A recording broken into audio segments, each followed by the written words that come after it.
Hello, I'm Dr. Arshnoor from Dr. Arshnoor's OET Institute. In the series of the role plays, I'm going to discuss a role play where an elderly patient is in a wheelchair and has been transferred from the acute care to the aged care facility, where a nurse, suppose you are playing the role of the nurse, you are attending that patient. So you have just finished the clinical observations and you're speaking to the son or daughter about his or her mother's condition as you have discovered a pressure sore on the thigh. His or her mother is not present. Now you are talking to either the daughter or the son of the patient. Now I'm considering this patient, the patient to be a female, like mother, and you're talking to the daughter, because in that case we can explain it in a better way, and this is the emotional touch can be there. Otherwise, this is your choice or the interlocutor's choice how to address the patient or which gender he or she wants to be. uh, so it's open here, and I have decided to take it as a mother's role, and that you're talking to the daughter of the lady. Now, so this patient has come to your aged care facility where you are working as a nurse. First of all, you have to introduce yourself. As we know, there are three parts of OET role play. First is to address, and it's a general introduction of the nurse and the patient, the major concerns of the patient, and then the second come, that is about information gathering. It's a very important part. You have to gather the important information from the patient. And the third part, obviously, you are giving the solutions to the patient. Now, let's start with, so you have to start with good afternoon, good morning, or it may be, hello, my name is so-and-so, and I am working in this aged care facility, or I'm one of the registered nurses. You have to say plural. Registered nurses working in this aged care facility. How may I help you? Then the patient's daughter will say that I am Jenny, Mary's mother, Mary's daughter, who has been recently transferred into your care. Then you have to say that for the documentation purpose, may I check the details of your mother, please? Then you have to tell that she is 82 years old and she has recently transferred from acute care facility to your aged care facility.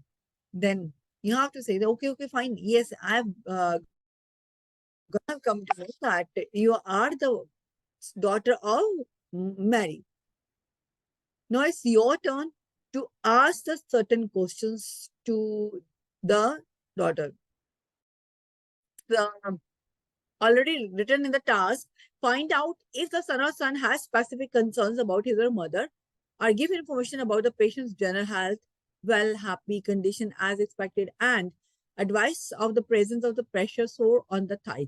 See, OT candidates, here the major concern is about the pressure sore.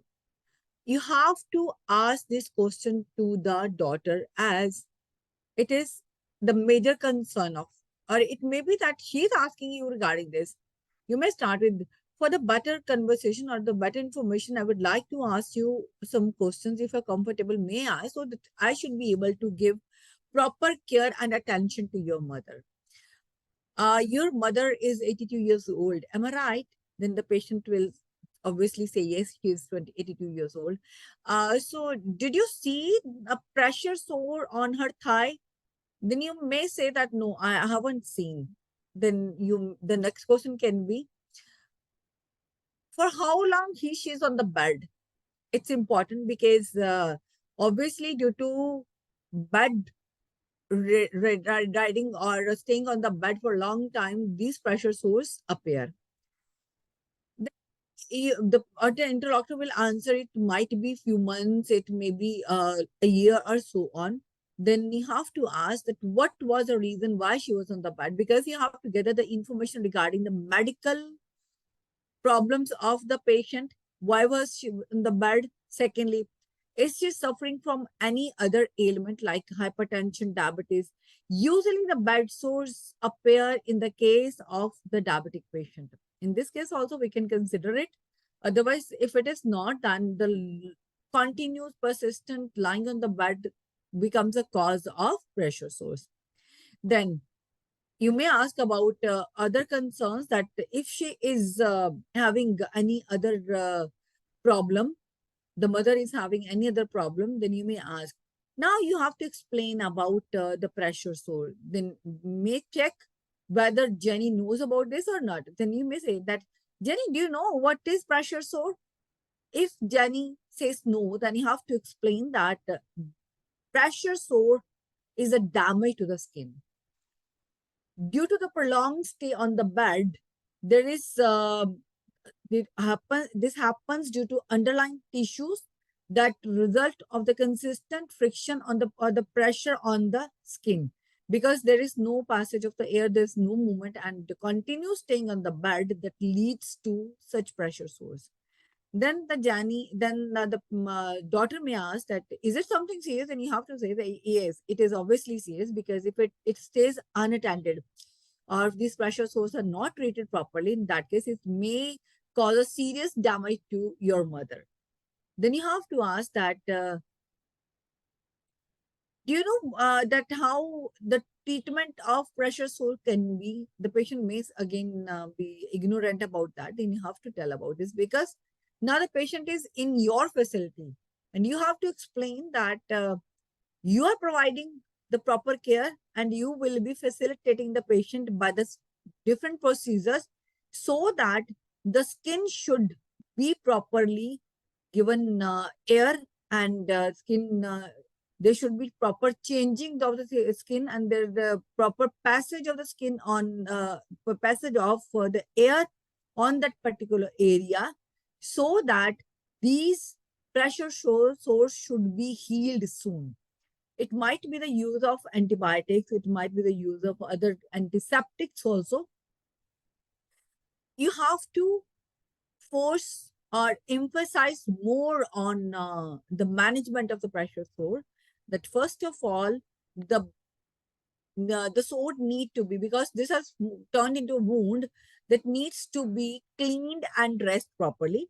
Secondly, so there should be proper movement of the body organ or where it has appeared. Thirdly, the area should be kept clean and dry. Now the patient is in the aged care facility, but if they are taking the patient back to the home, you have to tell about how the management of the patient sore could be. Now the last part is outline possible causes of the pressure. So we have already explained that it may have occurred due to wheelchair or friction from the clothing, bedding, immobility. Major cause is the immobility. Then describe the immediate treatment. Already have told you. Then reassure son or daughter about the bedsore prevention, that is changing the patient position every year. Now, this can only occur, this is only needed when the patient is going back to home or they have to take care of the patient. So the proper changing of the site of the patient, that needs to be done here. We have to make the patient to mobilize, more mobilized, keep the patient happy, healthy, and the most importantly, that the patient should be given nutritious diet, and should be kept stress-free also, because happiness is the key to all the problems. If the patient is kept healthy, in that case, the willpower of the patient will be strengthened, and he or she will try to mobilize or move themselves. And in this way, the treatment of this problem can be done as soon as possible. Now, the last part is the check the skin daily. Obviously, when we are cleaning that particular area, we are checking that skin, that part of the skin daily. Otherwise, it is mandatory for the people who are on the bed or bedridden. Their every part of the body which is coming with the contact of the bed, or which seems to be immobilized, that should be checked every day, to avoid the occurrence of setup of the bed sores. In this way, you can educate the patient's daughter. This was the end of this task. Hope this task would be valuable for you, and you will get some important insights from this, because I've explained the topic in a proper way. And an important instruction, if you have not subscribed our channel yet, is please subscribe it right now so that you should get the latest updates on our channel, as we are uploading a few videos every day. And these are the important videos because I'm selecting some important topics, important cue cards, which are repeatedly coming in the exam. Stay healthy, stay connected, and please share this video with your friends and colleagues also, and like the video. If you really like this video, then comment me in the comment box so that I should be able to prepare more videos. And if you want some particular topic to be prepared, must tell me. I'll check your comments and prepare that video also. Thanks for watching. Stay connected. Happy learning. Thank you.